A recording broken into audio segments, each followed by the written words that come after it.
ओम क्लीं ऐं श्री कालिकाय नमः। माँ कालरात्रि को देवी दुर्गा का 7वां स्वरूप माना जाता है। इनका नाम कालरात्रि 2 शब्दों से मिलकर बना है। काल जिसका अर्थ है समय या मृत्यु और रात्रि जिसका अर्थ है रात या अंधकार। माँ कालरात्रि को अंधकार और बुरी शक्तियों का नाश करने वाली देवी माना जाता है। एक वेणी जपा कर्णपूरा नग्ना खरा स्थिता लंबोष्ठी कर्णिका कर्णी तैलाभ्यक्त शरीरणी वाम पादोल्लसल्लोह लता कंटक भूषणा वर्धन मूर्ध ध्वजा कृष्णा कालरात्रिम भयंकरी। माँ कालरात्रि का रूप अत्यंत भयंकर और रौद्र है। उनका शरीर काला है, बाल बिखरे हुए हैं और उनकी 3 भयावह आँखें हैं जो सूर्य के समान चमकती हैं। उनकी सांसों से अग्नि निकलती है।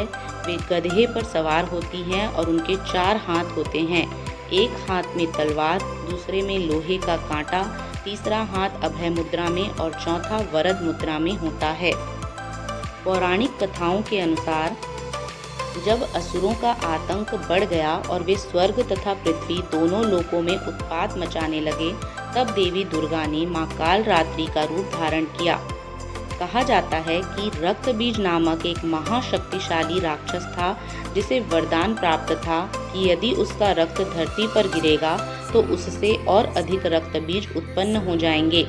जब देवताओं ने इस राक्षस से बचने के लिए देवी दुर्गा की आराधना की, तब माँ ने अपने प्रचंड और भयानक रूप कालरात्रि को धारण किया।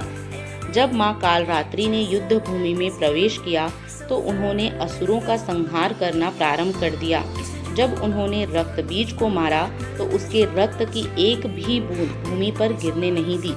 माँ ने अपने विशाल मुख में रक्त बीज के रक्त को समाहित कर लिया और इस प्रकार उसका अंत कर दिया।